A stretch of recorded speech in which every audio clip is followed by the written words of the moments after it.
Hello, dear students. How are you? I hope you are quite well. I am very sorry that it took too long to come with you. But don't worry, if once I am here, then this journey will be continued once more with all the upcoming chapters of English grammar.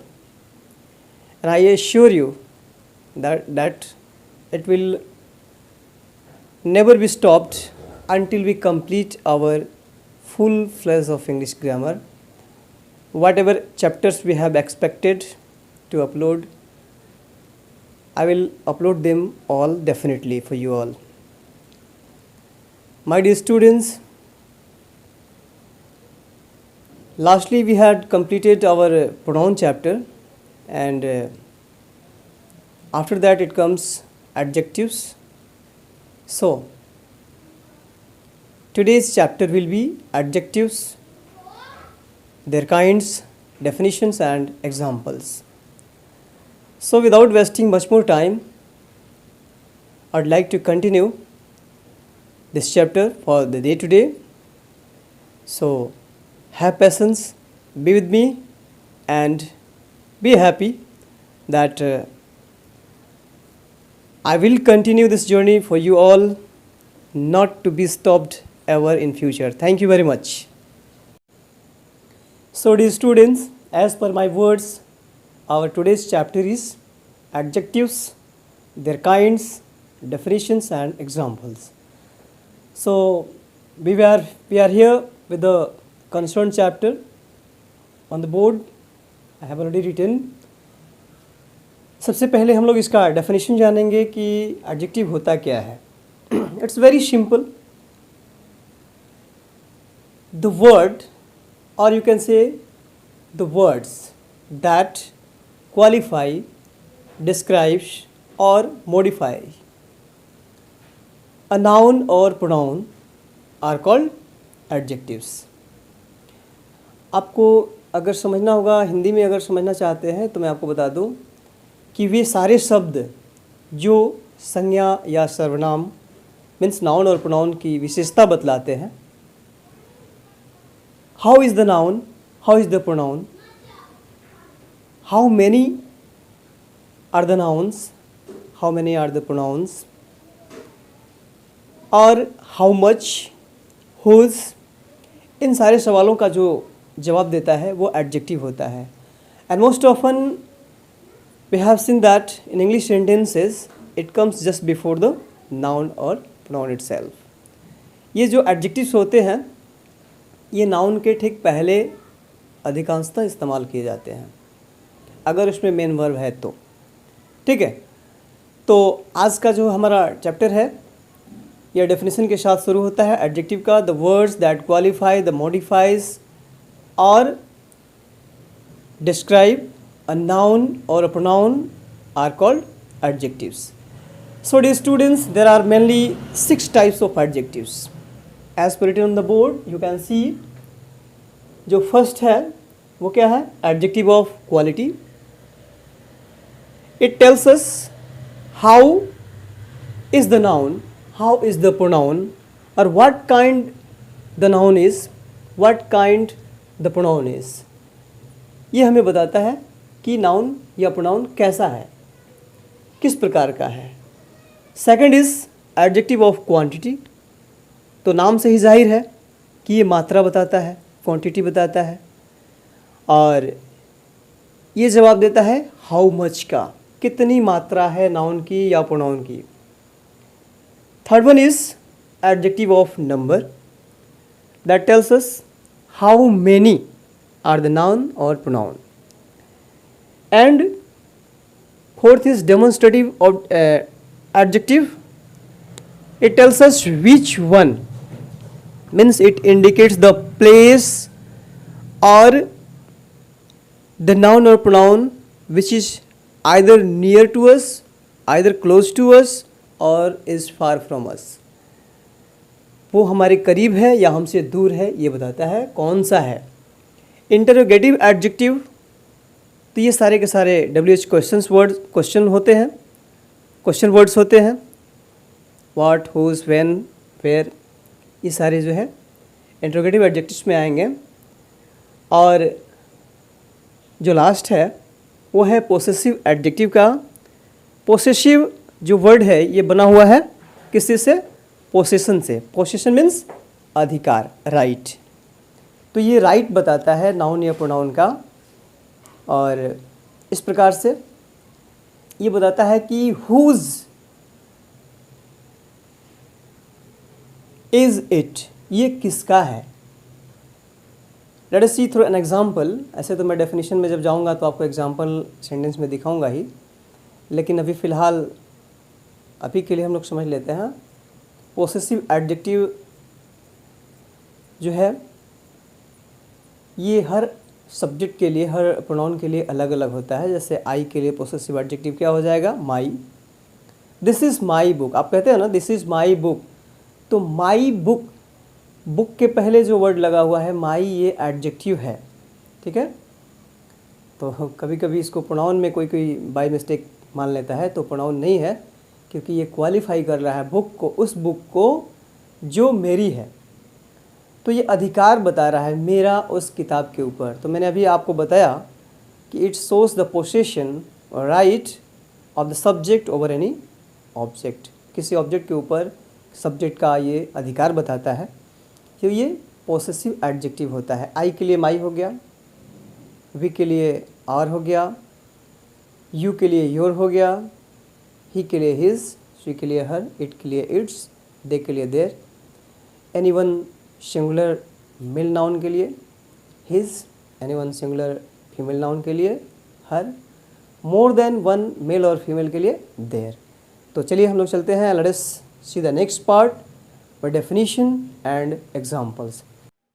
So dear students, अभी हम लोग one by one सारे kinds के definition और उसके example के बारे में जानेंगे।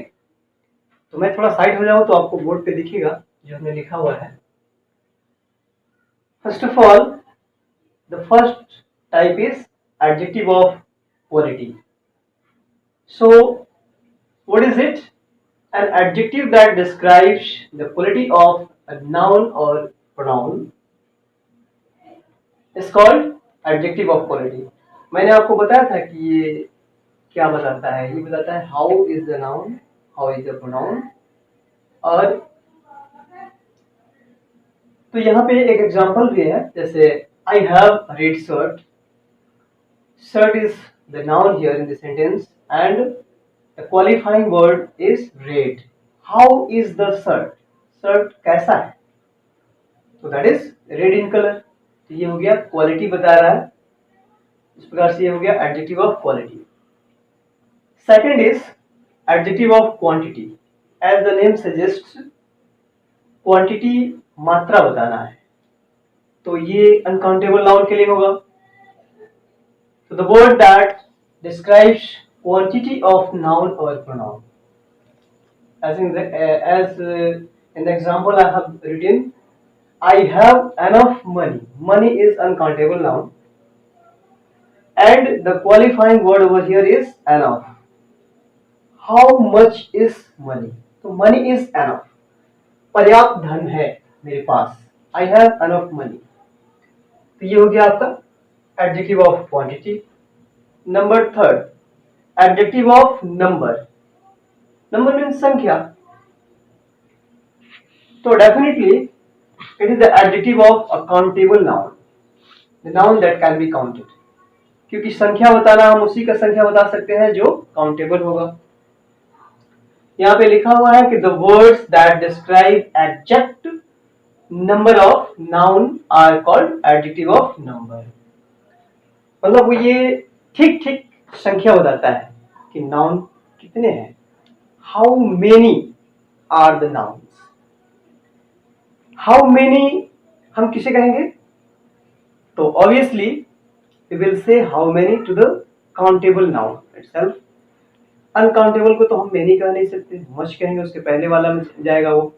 और जो संख्यावाची है जिसे हम गिन सकते हैं, जो काउंटेबल है, के लिए हम लोग एडजेक्टिव ऑफ नंबर का प्रयोग करते हैं संख्या बताने के लिए, exact number of the noun. तो यहाँ पे लिखा हुआ है शिवानी हैज 4 पेन्स। तो पेन्स क्या है यहाँ पे? नाउन है। मैं यहाँ पे इंडिकेट कर देता हूं। ये क्या हो गया? नाउन हो गया।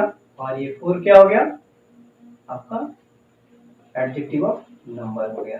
ठीक है। तो I hope you all are clear about these 3 types of adjectives with their definitions and example. And next 3 we will study just after it. So once more I share you, be with me until we finish this chapter. And just after this chapter, this journey will be continued to cover up the next part of speech, that is verb itself. आप कहीं जाइएगा नहीं, हमारे साथ बने रहिएगा। अभी हम लोग इसके अगले 3 टाइप्स को पढ़ेंगे, उनका डेफिनेशन और उनके एग्जाम्पल के साथ। Thank you. So dear students, now we are going to know about demonstrative adjective, interrogative adjective and possessive adjective at last. So first of all we'll know the definition, and let me be side so that you can see on the board clearly. Words that point out a noun or a pronoun, ये स्थान बताता है और segregate करता है which one we are talking about, either the noun which is close to us or the noun which is far from us, either the noun which is close to us and singular in number, or the noun which is close to us and plural in number, either the noun which is far from us and singular in number, or the noun which is far from us and plural in number. So it tells us which one we are talking about. तो ये point out करता है, जैसे example में आप देखेंगे this book is mine, ये किताब मेरी है। Dear students, most often I have seen that students are confused whether the word this is pronoun or an adjective. So it is very clear, I have told you already, that when it comes a noun after these demonstrative words, you will consider it to be an adjective. इसके बाद अगर noun आता है तो इसका मतलब हुआ कि ये क्वालिफाई कर रहा है उसको, तो क्वालिफाइंग वर्ड्स आर एडजेक्टिव्स। तो ये क्या हुआ? एडजेक्टिव हुआ। अब जैसे एक और एग्जांपल हम लेते हैं आपको क्लैरिफाई करने के लिए प्रोनाउन के बारे में। जैसे कि कहेंगे कि दिस इज माई बुक, तो दिस इज माई बुक, यहाँ पर जो दिस है ये एडजेक्टिव नहीं है, ये डेमोन्स्ट्रेटिव प्रोनाउन है। ठीक है, क्योंकि ये नाउन के बारे में सिर्फ स्थान बता रहा है, उसको क्वालिफाई नहीं कर रहा है, उसके प्लेस पे उसको इस्तेमाल किया जा रहा है। ठीक है, लेकिन जब क्वालिफाई करने के लिए इसको इस्तेमाल किया जाएगा, यानी कि अगर इसके बाद कोई नाउन आएगा तो very easily you can understand that it is an adjective. Dear students, हम लोग आज यहाँ तक तो पहुंच ही गए हैं डेमोन्स्ट्रेटिव एडजेक्टिव तक, लेकिन जैसा कि मैं आपसे हमेशा रिक्वेस्ट करता हूँ, इस बार भी ये मेरा हम्बल रिक्वेस्ट है, it's my humble and kind request to all the viewers guys, to boost up me, to make my energy level high, you must have to subscribe the channel if you have not subscribed yet. अगर आपने अब तक subscribe नहीं किया है तो आप इसे सब्सक्राइब कर लें प्लीज। तो आपका सब्सक्रिप्शन ही हमारा एनर्जी है। मैं तो आपसे कुछ लेता नहीं, बस मेरा काम है सिर्फ आपको सुविधाएं प्रोवाइड करना, आपको ग्रामर की जानकारी देना। बस आपसे यही एक छोटा सा रिक्वेस्ट है कि आप जो है चैनल को सब्सक्राइब करें, लाइक करें, ज़्यादा से ज़्यादा शेयर करें अपने उन सभी पाठकों को जो किन इंटरेस्टेड हैं इंग्लिश ग्रामर को सीखने में। आप अपने उम्र के जितने भी लर्नर्स हैं उनको आप इसे शेयर करें और यही हमारा आपकी तरफ से गुरुदक्षिणा होगा, यही हमारे लिए आपकी तरफ से इनाम होगा। तो मैं एक बार फिर से आपसे रिक्वेस्ट करता हूँ, please subscribe, like and share the videos to all the learners whom you are acquainted with, जिन्हें आप जानते हैं, whom you are aware with, whom you are known with। आप जिसे पहचानते हैं, जानते हैं, उन्हीं को शेयर करेंगे, अननोन को जरूरत नहीं है। तो आइए हम लोग आगे चलते हैं। नेक्स्ट है interrogative adjective, WH words that are used with nouns. Noun के साथ इनका इस्तेमाल होना चाहिए। मैं बार बार ये बात कर रहा हूँ। To ask questions are called interrogative adjective. प्रश्न पूछने के लिए नाउन के साथ जब WH वर्ड का इस्तेमाल हम लोग करते हैं तो उन्हें हम लोग इंटरोगेटिव एडजेक्टिव कहते हैं। जैसे एग्जांपल से आप क्लियर हो जाएंगे। Which book is yours, book is the noun here and the qualifying word which is adjective.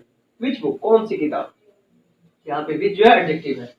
Last sixth possessive adjective, the words which are used to show ownership, अधिकार और possession दोनों का same meaning है, are called possessive adjective. This is my book, ये मेरी किताब है। तो बुक तो नाउन हो गया और उसको क्वालिफाई कर रहा है माई। किसकी किताब है, हुज यहाँ पे लिखा हुआ था मैंने पहले, तो माई यानी मेरी किताब है। तो इस तरह से ये एडजेक्टिव हुआ। अब मैं आपको एक छोटे से पार्ट में आपको बता दूंगा कि किसके साथ हम लोग कौन सा पोसेसिव एडजेक्टिव का इस्तेमाल करेंगे। ठीक है, thank you very much. Let us see the next part. So dear students, I have provided you the list of possessive adjective for different subjects। यहाँ पे मैंने अलग अलग प्रोनाउंस के लिए आपको अलग अलग एडजेक्टिव्स, पोसेसिव एडजेक्टिव का एक लिस्ट दे दिया है ताकि आप कंफ्यूज ना हो, क्योंकि ये जरूरी था। तो आप देख लीजिए, यहाँ पे लिखा होगा आई के लिए पोसेसिव एडजेक्टिव हो जाएगा माई, वी के लिए आर, यू के लिए योर, ही के लिए हिज, शी के लिए हर, इट के लिए its, anyone male name his, anyone female name her, they के लिए देयर, और मोर देन वन मेल और फीमेल के लिए देयर हो जाएगा। तो आज के लिए इतना ही, मिलेंगे बहुत जल्द अगले सफर के साथ। वो होगा हमारा वर्ब, और एक बार आप बोर्ड पे देख लीजिए ताकि आप इसे उतार सकें, स्क्रीनशॉट ले लीजिए। और अब ये सफर बंद नहीं होने वाला है, ये चलता रहेगा, इसलिए चिंता करने की जरूरत नहीं है। मैं आपके साथ आ गया हूँ, बस आपका प्रोत्साहन मिलता रहे, आप सब्सक्राइब करते रहिए। जो अभी अभी आए हैं, नए आए हैं, या जो लंबे समय से आ रहे हैं और उन्होंने सब्सक्राइब नहीं किया है अब तक, तो उनसे भी मेरा रिक्वेस्ट है वो सब्सक्राइब कर ले। Thank you very much. आज के लिए इतना ही, देखो आज के लिए इतना ही, फिर मिलेंगे अगले सफर के साथ जो होगा हमारा work. Once more, I would like to request you all the viewers, all guys, that please subscribe, like and share the videos to make me more and more energetic. Thank you. Have a nice day. Thank you very much.